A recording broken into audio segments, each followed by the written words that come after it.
Good afternoon, everyone. Thank you for joining us. I'm Amy Davis, Content Marketing Manager for Reed. Welcome to Managing Change and Stress, supporting you and your teams through challenging times. Thank you for taking the time out to join us. As you're aware, today's event will be run in partnership with Reed Wellbeing, and we'll address some of the issues that you and your team may face in these challenging times. Joining me today is Rebecca Harris, Health and Wellbeing Advisor and Wellbeing Champion Representative for Reed Wellbeing. Good afternoon, Rebecca, are you there? Hi, afternoon everybody. Thank you for joining. And also joining us is Ian Lucas, Head of Workplace Wellbeing at Reed Wellbeing. Good afternoon, Ian. Hi there, nice to virtually meet you all. Today's session is going to basically consist of like 45-minute interactive presentation from Rebecca, and we'll end with a short practical exercise to support self-reflection.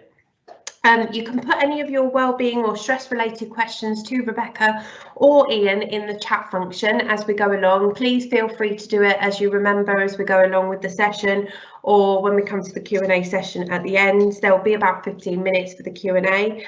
The event's also being recorded, so if you want to rewatch again, feel free. We'll send it as part of the follow-up that we send over to you. So first, to get started, I'm going to hand over to Ian, who's going to talk a little bit briefly about Reed Wellbeing and introduce Rebecca.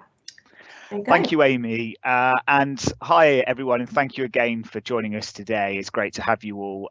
We really hope you take away a great deal of insight from the session and pick up some sort of tips that you can utilise in a practical setting in your day-to-day life. Just a little bit about Reed Wellbeing. Obviously, as a group, Reed, we're very well known for our recruitment business, but we do have other strings to our bow. So at Reed Wellbeing, we deliver high-impact lifestyle services that help people improve their health. So we provide easy-to-access, effective interventions that address a range of lifestyle issues. Through our support, people ultimately make sustainable changes that help them improve their well-being, become healthier, and reduce their chances of developing long-term illnesses. And within that, we have a dedicated division that's designed to support businesses' health and well-being agendas by providing bespoke solutions to support their employees. So just a quick overview around Reed Wellbeing, but I'll pass you over to Rebecca, who is one of our excellent health and wellbeing advisors, who delivers our range of services. And I know she's very excited to be presenting to you all today. So Rebecca, over to you.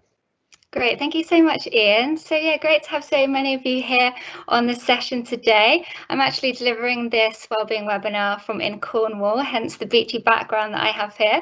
Of course, the weather is always like this in Cornwall. But yeah, really great to have so many of you from all around the country today.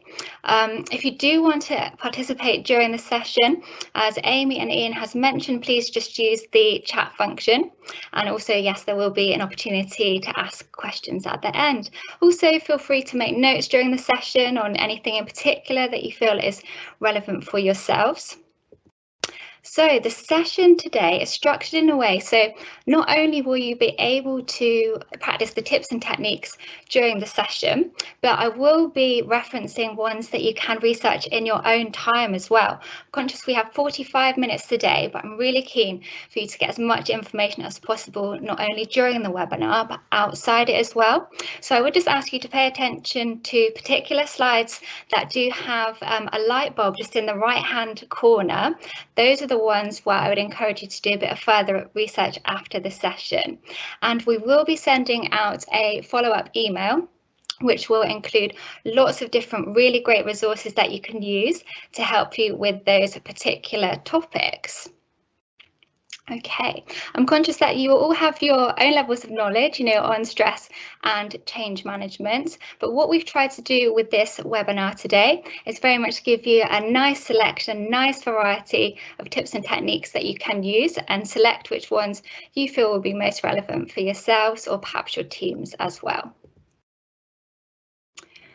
Okay, to get things started then, we'll start with the main topic then, firstly by exploring the concept of change. So it's worth just thinking about, does change necessarily always equal stress?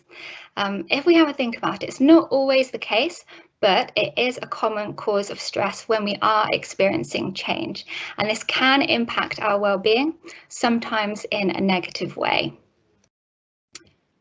So let's just have a bit more of a think about then, how perhaps would we define change? What does it mean to us? For the purpose of the webinar today, this is how we are defining it. So something or someone becomes different, it is altered or modified in some way. So you can see the key words here are different and modified. That's how we're going to be defining change for the purpose of today's session.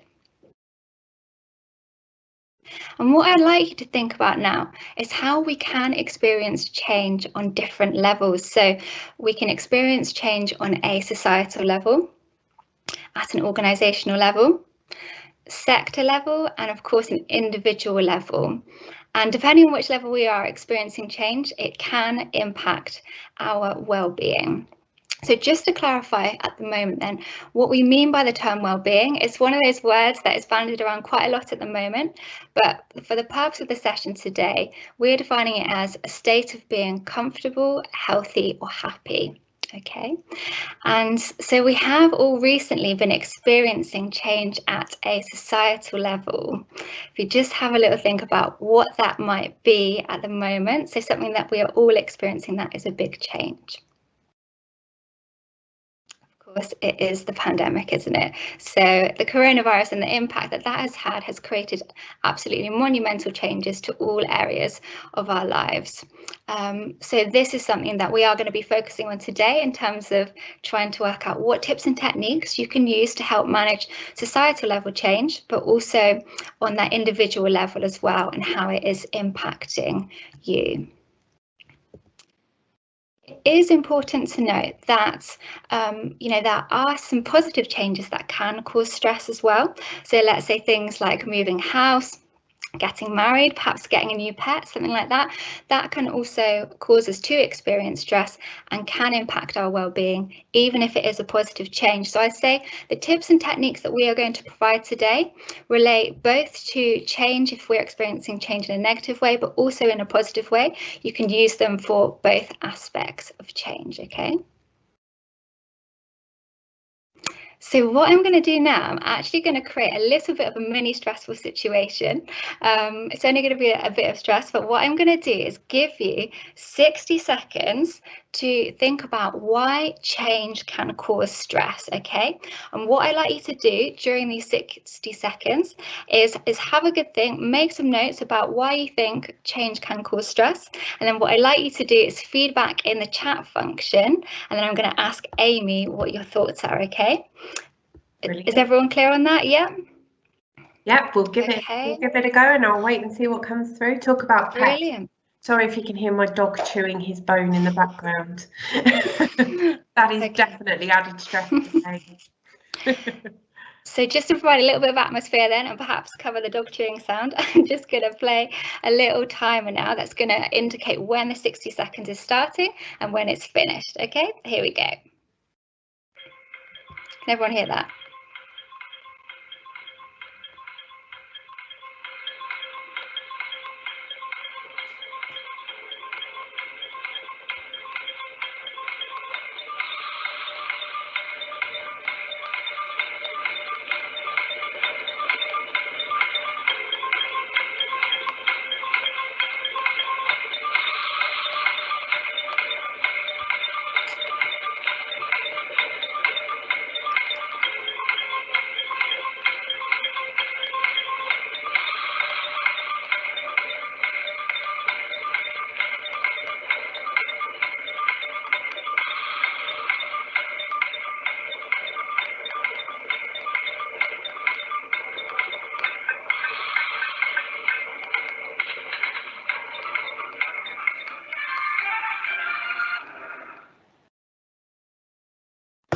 Okay, so that's your 60 seconds up then. So Amy, what have we got in the chat function then in terms of why can change cause stress? We've got a few comments coming through, so hopefully we've got a few more coming as well. We've got feeling out of control, fear of the unknown, change is often uncertain.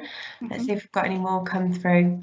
What impact will it have on me? Will I be able to adapt?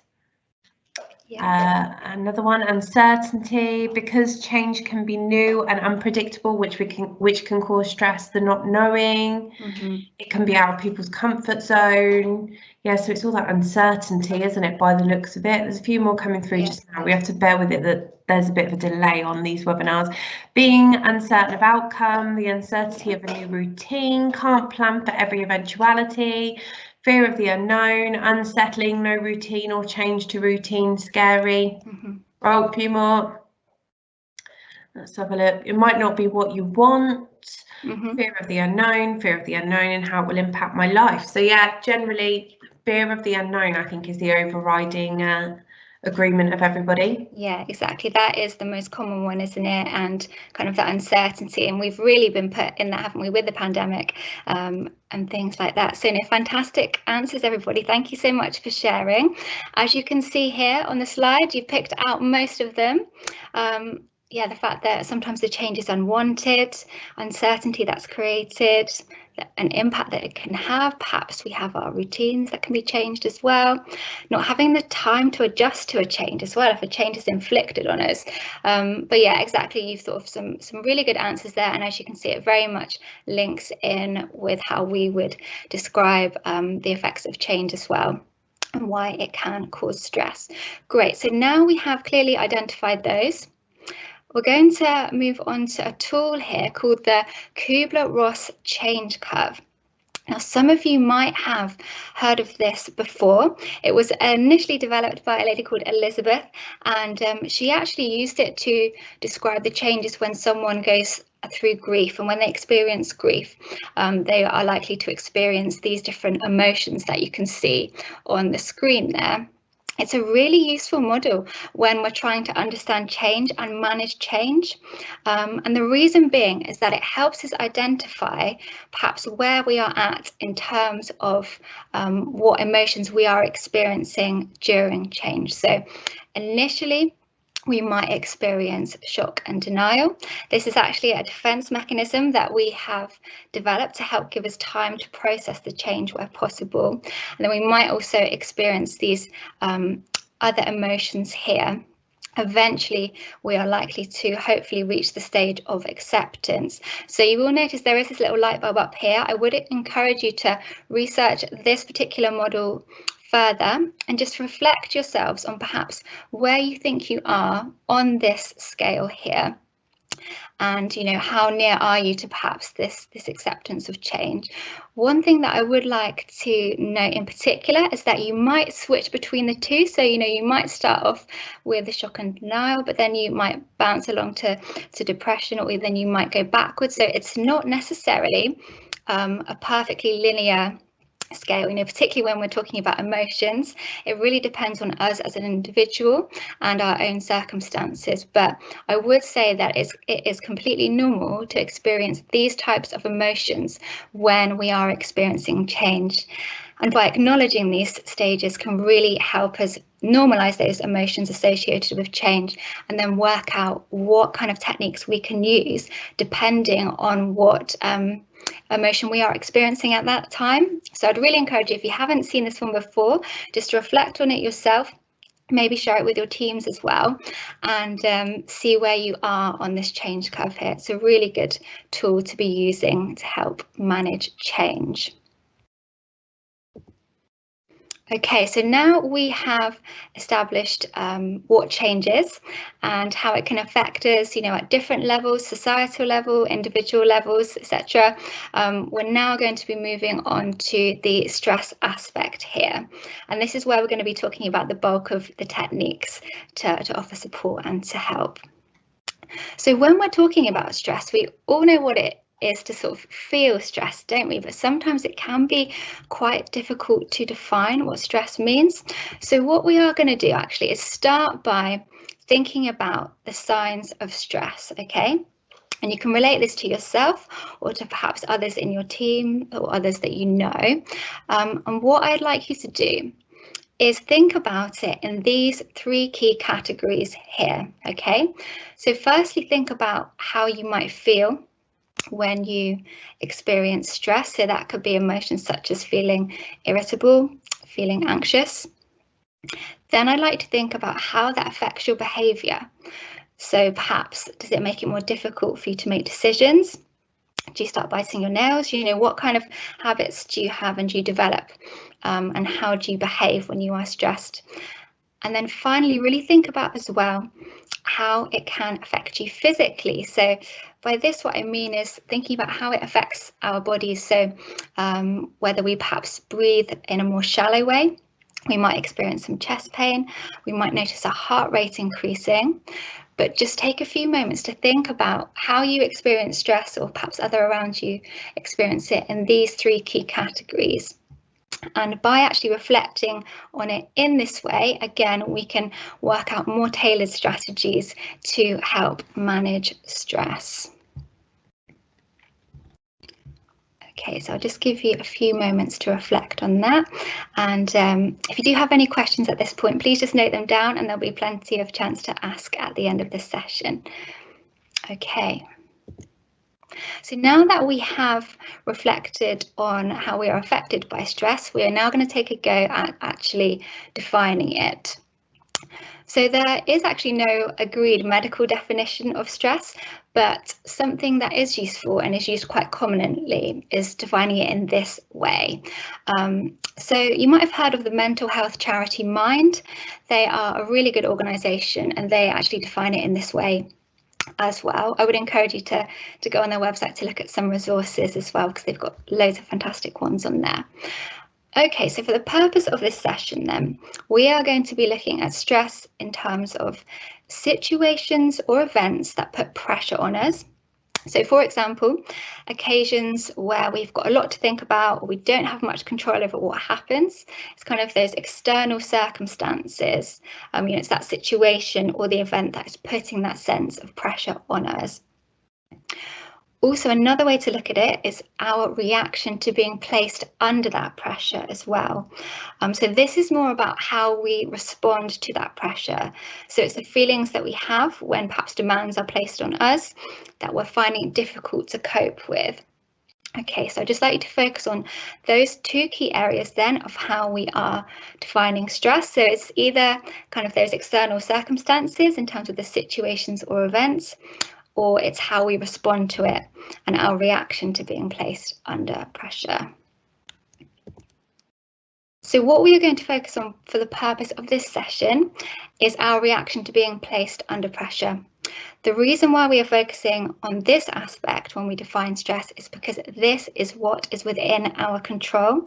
This is what we're going to have influence over. We don't want to waste our energy on things that we aren't able to change. We need to really very much focus on what is within our control. So first of all, it's really all about having that belief that we can control how we experience stress. Okay, so just take a few moments to have a think about that at the moment. The next thing I'd like you to think about is recognize that there is a massive link between our mind and our body. And that relationship in itself really controls how we do experience stress and pressure as well. So when we are experiencing pressure or an event that we perceive to be stressful, our body goes into what is called a stress response. This is also known as the fight, flight or freeze response. Some of you might have already heard of this. It is actually, it's a good biological mechanism that we've evolved to keep us safe. So, back in prehistoric times when we were perhaps cavemen and women and having, to fight off real life predators, this stress response was really useful because it helped to keep us safe. The trouble is nowadays we do often experience stress and threats, but it's often more psychological threats rather than a physical threat. And the trouble with this is that our stress response does still keep getting activated. And if this happens over a long period of time, it can be not so great for our body, and we can often get things like burnout, you might have heard of, and things like that when we're just not coping with the stress. But the key thing I want you to take away from this, the key point I want to highlight here, is it is our perception of the event or situation that causes this stress.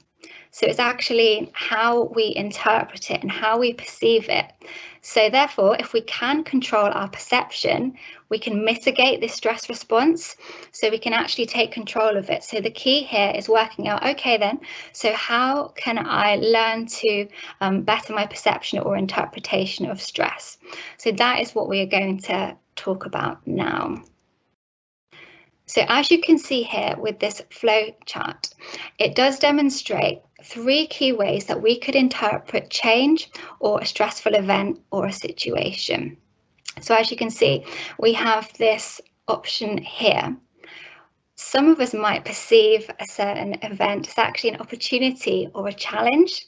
So if we actually try and reframe it in that positive way, we are then more likely to experience a positive emotion as a result of that, such as joy or excitement. And then that's going to sort of affect how our body responds to it as well. But the key here is all about perception of this change and then how it influences our response. We might actually perceive that threat or stressful event as a threat. So we're interpreting it in a negative way. So then we are experiencing perhaps negative emotions such as fear, could be worry or anxiety. Also, we might actually be quite sort of indifferent to the change. So we might just experience it in quite a neutral way, might be quite apathetic about it. So these are the 3 key ways that we do experience change. So what I'd encourage you to do is really think about and try and notice, raise your self-awareness when you are experiencing a change or a stressful event. How are you perceiving that? Are you seeing it as a threat? Or can you change how you perceive it to this opportunity or challenge way of thinking? So the key here is that you will be able to control this to an extent. It does take practice, but it is possible. So now we actually are going to talk in more detail about this type of technique in terms of controlling our perception and interpretation of stress. So we're going to use this first technique here. It's called reframing. Some of you might have heard of this before, but it's all about how we can reframe a stressful situation. So think about it in a different way. And there's some really interesting evidence out there at the moment. There's a particularly good TED talk actually, which we will be sending a link out to in the follow-up email. But it talks about some research that was shown that people who perceived stress and so how they experience stress. So say, for example, if you notice your heart rate is increasing, you're getting a bit sweaty perhaps, that's how you're experiencing stress. If you see that as your body is rising to a challenge, so it's very much getting ready to overcome that barrier or that stressful situation, people who perceive stress in that more positive way were actually shown to have a more positive effect on their body. And this was in particular in relation to blood vessel profile. So what they found is that people who did think of stress in this positive way, their blood vessel profile actually looked like those people who were perhaps experiencing excitement or joy, so something positive. Whereas people who did see stress in a more negative way, so saw it as a threat, were perhaps experiencing those negative emotions, they had a blood vessel profile that was actually quite similar to people who were prone to different stress-related diseases such as cardiovascular disease. So this was perhaps showing that perceiving stress in a negative way could have negative consequences for the body. So this is just a bit of research out there that I say definitely look into further. But what this research shows is that the impact on how we perceive stress, it can be really massive. It can really affect our body and our own stress response that our body is creating. So I would definitely encourage you to look into this further. But so yeah, reframing how we think about stress is a very powerful technique. The next technique I'm going to introduce to you is called the 4-quadrant method.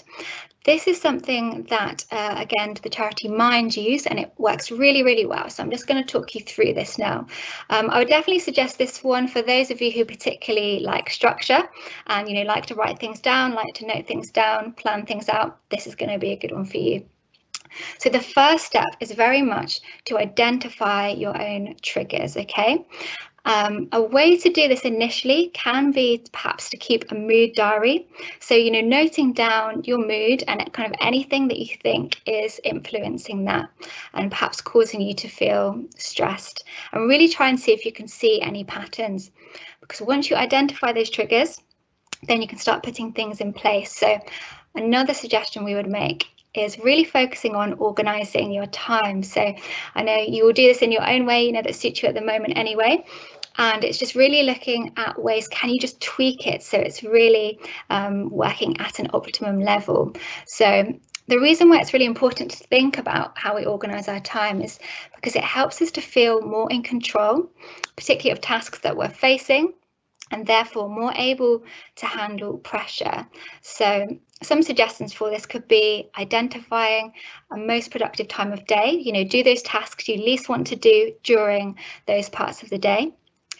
Factoring in mini recharge breaks, so even if it's just 1 or 2 minutes away from your desk, but actually taking that time out and planning it in your day to recharge and refresh, that can really help with managing stress. Also, not being too proud to ask for help, or making sure you are delegating in the best way possible. That is a real sign of resilience if you are able to do that, and a real good way of organising time to help manage stress. And finally, another suggestion we would make is trying to set yourself small, achievable targets or goals. Particularly if you have a big project that you're working towards, the deadline is a few months away, and if it's causing you quite a bit of stress, what you want to try and do is put in some buffers to reduce those experiences of stress. And by trying to put in small goals, what you will do is when you achieve them, you will get that boost and you will get that feel good feeling. And that is what is going to be the buffer against the stress that you're experiencing. So that is a nice, simple way to help with those feel good feelings that are going to help you be more resilient to stress as well. Okay, so moving on to the third quadrant then. So addressing some of the causes sounds like an obvious one, but I'd say it's more about taking the time out to think about, okay, what is within my control?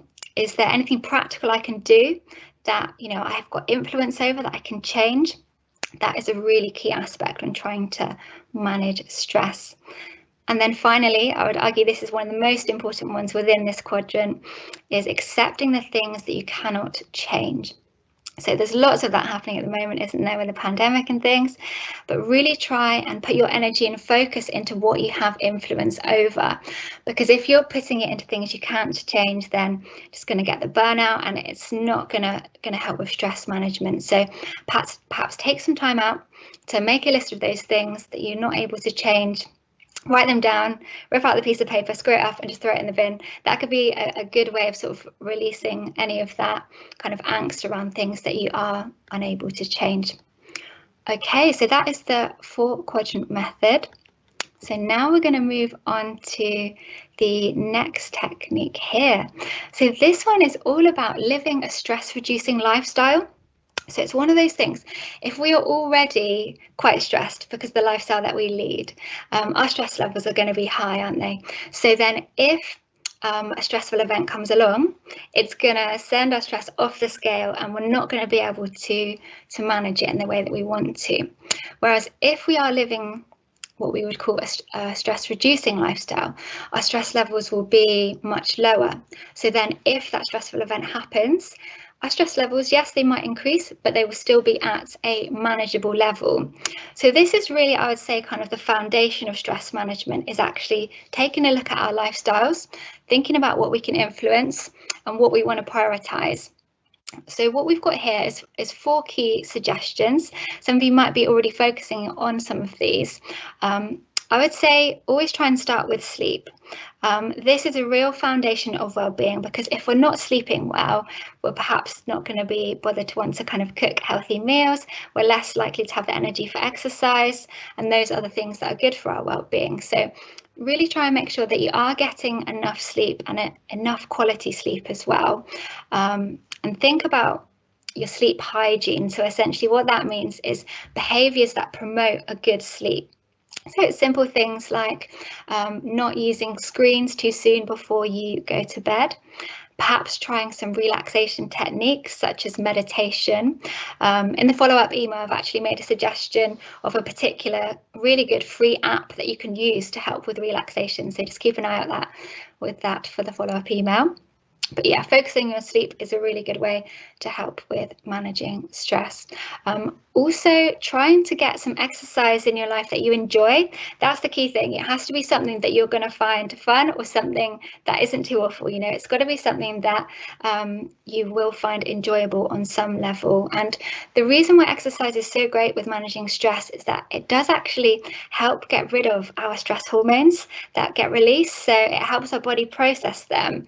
And it gives us what we call feel-good hormones, so things like endorphins, which are really, really kind of helpful with managing our mood and again creating that resilience to stress. So I would say just find something that you find enjoyable. You know, at the moment there's lots of good kind of online suggestions that we can use, you know, YouTube videos, things like that. But even if it's just something really simple like going out for a 10-minute walk, anything like that. The key is just find something that you enjoy and try and make it a regular habit. So another way to try and lead this stress reducing lifestyle is also by trying to make sure that you're eating well, you know, getting what is a right balance for yourself. There's some really good tips on the British Nutrition Foundation website. Again, I've put a link in the follow-up email to this, but it's about finding out what works for you and making sure that you are fueling your body so it can sustain itself well through periods of stress. There's a massive link between food and mood, food and how we feel. So I'd say really don't underestimate this particular aspect of lifestyle. It's one that we can to an extent have control over and can be really, really helpful when we are trying to manage stress. Finally, what we have here as well is trying to get out into nature where possible. So even if that is just going for a walk, if you do live in an urban environment, perhaps just, you know, looking out for pigeons and things like that, a few trees if there are any of those around, or bringing nature inside the home. So, you know, getting some house plants, things like that, if you can keep them alive, that is. But yeah, it's very much all about trying to either bring nature in or trying to get out into nature, because there's been lots of evidence and research that shows if we do expose ourselves to nature and take that time out to be in nature, it's really good for our mental well-being and particularly has a real calming effect. So I would really suggest trying to get nature in your life in some way, shape or form, even if it's just watching you know, TV programs, perhaps they're travel programs, so you can see nature on the TV, or watching some YouTube videos, but anything like that will be really, really helpful. Okay, so those are those 4 key aspects then in terms of leading a stress reducing lifestyle. So thinking about then this next technique here. So this is based on a slightly different angle then in terms of helping others manage stress. So this is not only really important for the people that we're helping, it's actually a really great way of helping us as individuals to manage stress, because again, there's been lots of research that shows if we are able to try and promote a sense of giving or a sense of helping others, a sense of connection, then that can really help our own mental well-being and again our own tolerance for stress. So ways that we would suggest doing this is initially, you know, reaching out to someone, perhaps, you know, a work colleague, a family member or a friend, and asking how they are. You know, see what they say. Usually everyone just says, oh yeah, I'm fine. But then if you ask again, you know, just probe a little bit more, really try and take that time out to see how someone is really doing. So important, particularly, you know, during these times at the moment that we're going through with the pandemic and everything. So that is that first step, is reaching out. And doing that virtually as well, you know, through video calls and things like that can be just as effective as face-to-face. Then finally, you know, taking that time to listen. So I think often when we are trying to support friends, family or colleagues, it's quite easy to jump in straight away with solutions, but actually that sometimes is not what that person wants or what they need. So really don't underestimate taking the time to really listen to what that person is saying. Try and be in the moment when they're speaking with you, and try not to be thinking about the next thing that you're going to say to them. Just be really present with them, and a listening ear can really go a long way in supporting someone, particularly if they just need to get their feelings out and sort of relieve those feelings of stress. Listening then is a really effective way to support that. Thirdly, then, helping people to identify their triggers. Sometimes when we're really kind of in the midst of a stressful situation, it can be difficult to identify our own triggers. So if you're able to suggest things to others, then that can be really helpful and a good starting point for them. Providing reassurance as well. Sometimes that person will just need someone to say, look, everything is going to be okay.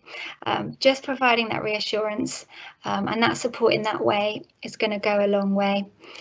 And then if you have had this conversation with that person you're trying to support, and they have mentioned that perhaps, they would like some practical solutions, then now's the time to really work through with them what you would like to focus on, what they would like support with.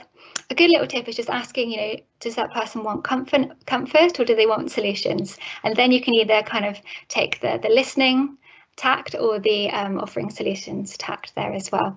But it's all about really trying to tune into what they need in that time. And more important than ever, making the effort to reach out to others, particularly during these tough times.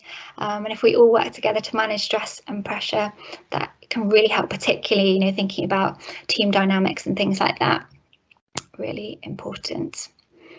Okay, so those are the main techniques that we have gone through today. What we are going to do now, though, is I'm going to guide you through a stress management technique known as mindfulness. So this is now where more of the interactive part of the session comes in, okay?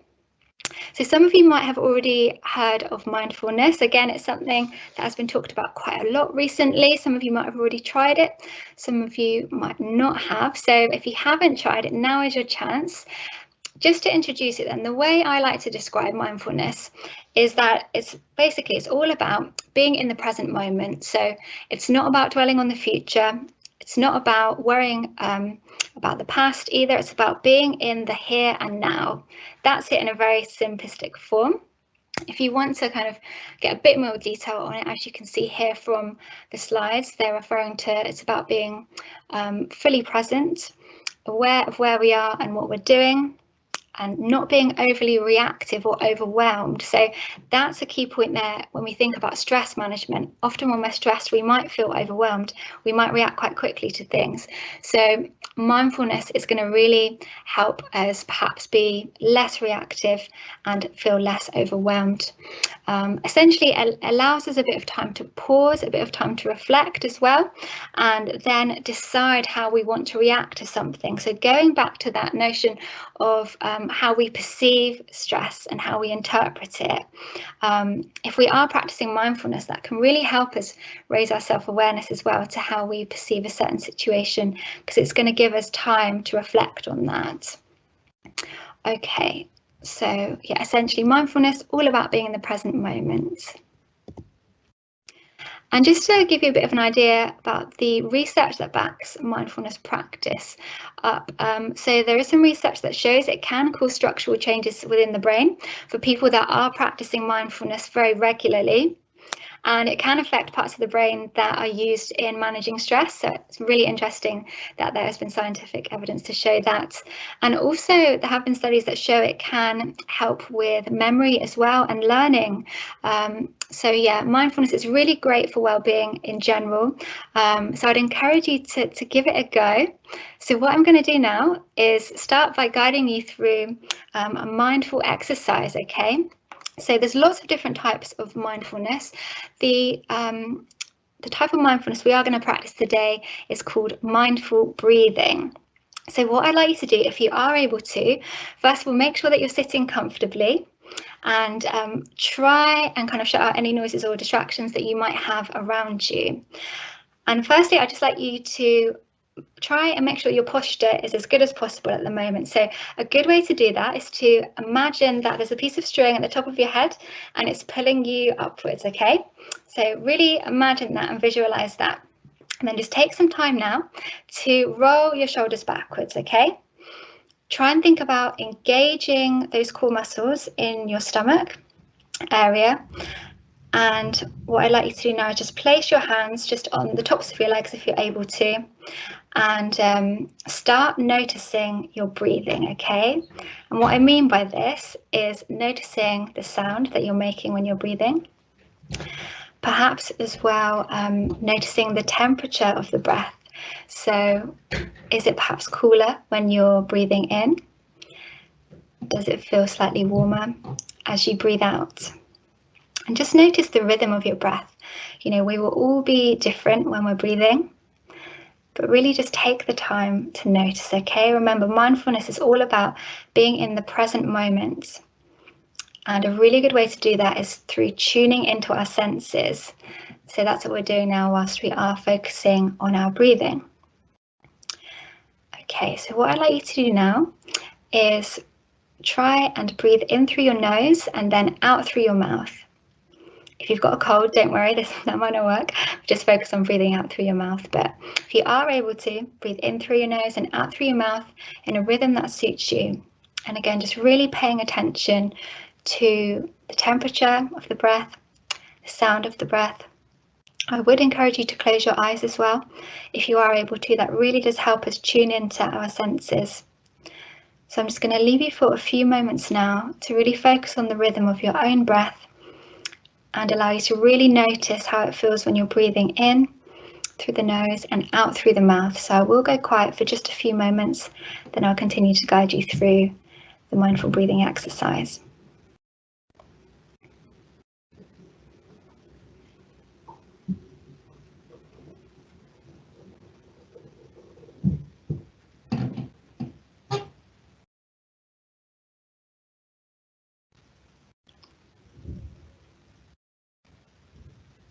Okay, so you should have really been focused then on your breathing.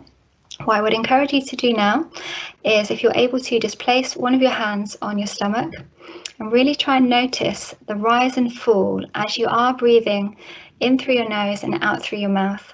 Again, it's very much tuning into the senses. And what I'd like you to try and do is notice if your stomach is rising or falling.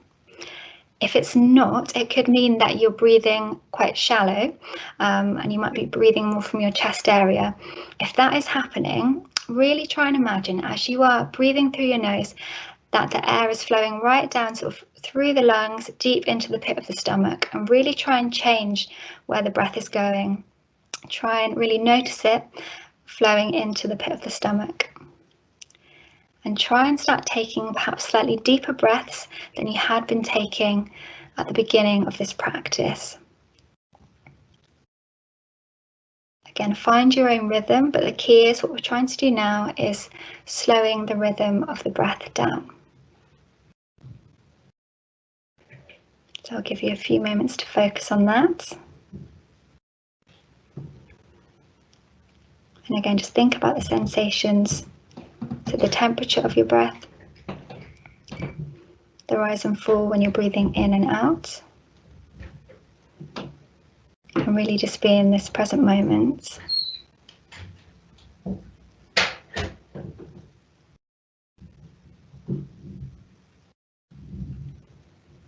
If you want to, you can count the breaths in and out in your mind. And if you do find that your mind is wandering, so if you find that you start thinking about other things, that's okay, that's completely normal. The actual act of mindfulness is noticing when you're doing that. So when you are noticing, you perhaps start thinking about other things, really acknowledge that, and then try and draw your awareness back to the breathing, okay? Back to that present moment. And you might have to do this quite a few times if you've got quite a busy mind. But again, that is okay. Just focus on the sensation of breathing. Okay, so we're just going to spend a few more moments with this now. So I'll just go quiet for a few moments and then I will let you know when we're moving on to the next part of the exercise.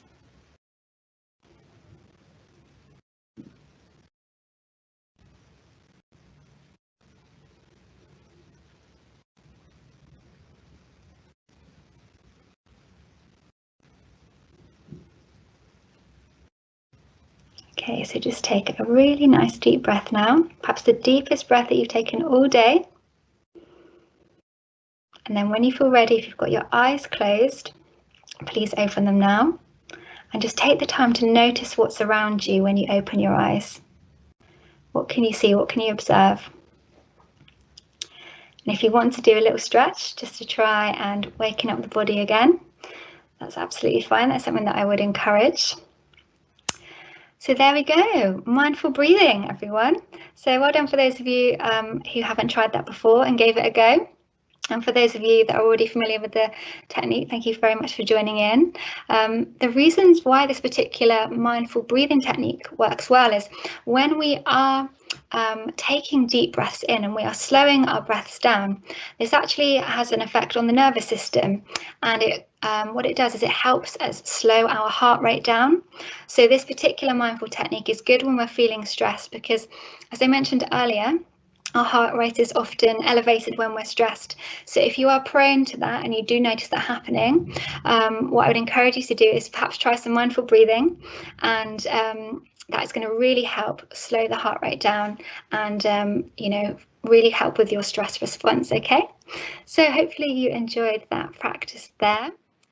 So to summarize then, these are the stress management techniques and change management techniques that we discussed today. So we had reframing. Can you reframe that stressful event or situation in terms of an opportunity or a challenge? Then we spoke about the 4-quadrant method and different kind of aspects that you can use within that. Not underestimating lifestyle and how living a stress-reducing lifestyle initially can be really, really helpful. Taking that time out to help others manage stress as well. And then finally, the mindfulness technique that we just practiced, which was mindful breathing. There are lots of other different techniques, but we went for that one today. Okay. So now really it's just a bit of time for self-reflection. So I would encourage you to think about which techniques have been most relevant for yourselves and perhaps for your team as well. And do take time out to read that follow-up email that will be being sent out as well, because a lot of the information will be in there. And so I just want to say thank you so much, everyone, for participating during the session today. I've really enjoyed delivering it. It's been great to have so many of you here.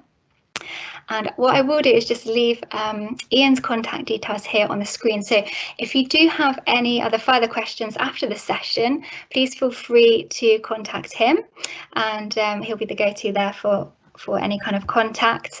But as you know, now there is a bit of time as well left to ask me some questions as well in relation to the session today. Thank you very much, Rebecca. That was really, really good. And I'm glad you told me to open my eyes, because I was on the verge of kind of really relaxing and falling asleep there. And it's one of those interesting webinars where it would have been good to be able to see everybody. Yes, it would, wouldn't it? So we've had a few questions come through. The first is from Paula. What does the Kubla-Ross scale mean when it refers to bargaining? That is a good question, thank you. So when it refers to bargaining, it's very much when we perhaps go into that mindset of when we are trying to postpone the inevitable. So we almost try and negotiate with that situation to try and prevent it from happening. So we try and sort of bargain with ourselves or with the situation. So yeah, that one is what bargaining is referring to. Lovely. And another one that's come through that's anonymous. Is it proven that even watching nature TV reduces stress?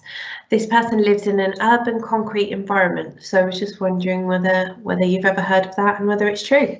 Yeah, no, thank you so much for the question. Because what happens is when we are watching nature, it does start to help us feel relaxed. So even though kind of going outside and being in nature, that's kind of like the best of the best, but it is proven that there is some effect for if we are just watching nature as well, because it can really help with kind of sense of distraction as well. And if we really feel like immersed in what we're watching, that can have a really positive effect on managing stress. So yes, I would definitely encourage those in urban environments to kind of watch nature videos and things, and with relaxing music as well can be quite helpful. Is that a similar kind of sensation to stroking animals and things like that, the de-stressing that they say of stroking animals? And yeah, it's a similar response that kind of gets reacted. Yeah, something that's kind of calming and relaxing, definitely. Fabulous. So another question, today you've practiced mindful breathing with us. What other types of mindfulness are there, and what's good at helping reduce stress? Okay, so yeah, there's lots of other types of mindfulness. So one of them is mindful observation. So this is something that you can practice perhaps when you are out walking, within whichever environment that you're in. And the key here is just to really notice things that you haven't noticed before. So really hone in on detail of whatever you are looking at. So, really tune into your sense of sight if possible, and really be in that moment and really just take that time to observe what's around you and just notice those details, because what that does is put you in sort of a mindset where you're not thinking about anything else at that present moment in time. So that can be really helpful.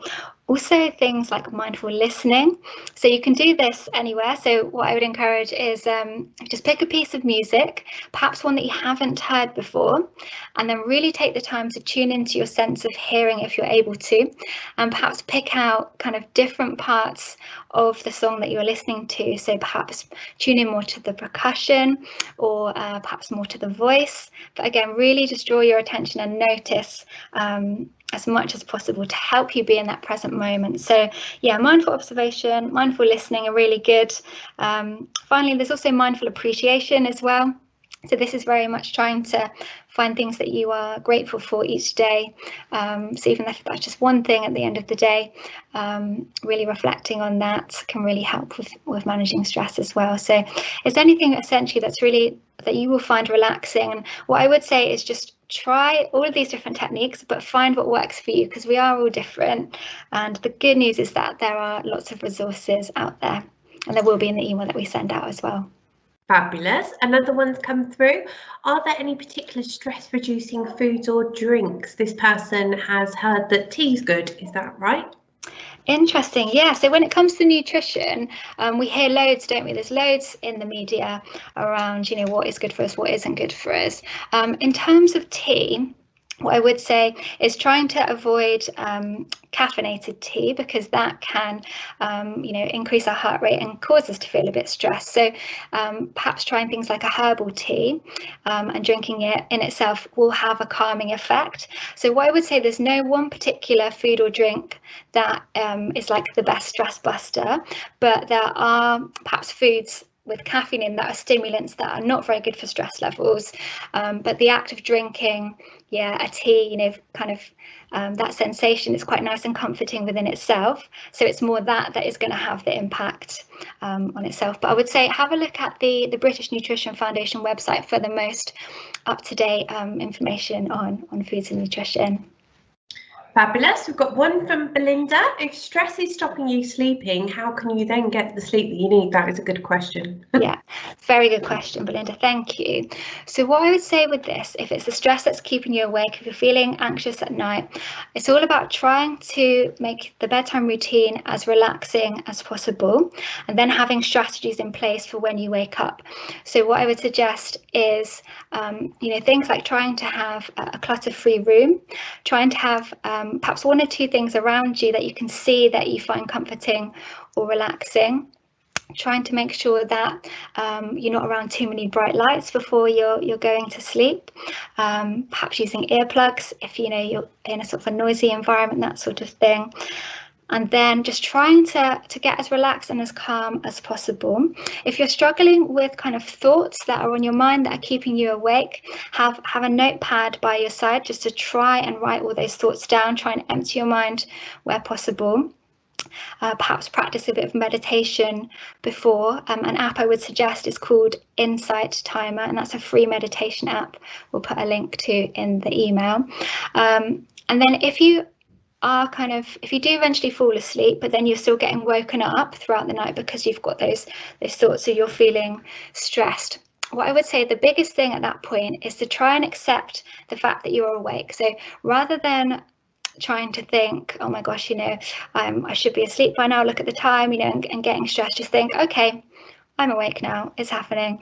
And then trying to do something relaxing, so perhaps a bit of reading, try and avoid kind of going on screens and things, perhaps listening to some relaxing music, or actually kind of getting up out of bed if possible, and just changing your environment. That can sometimes almost kind of reset how we're feeling.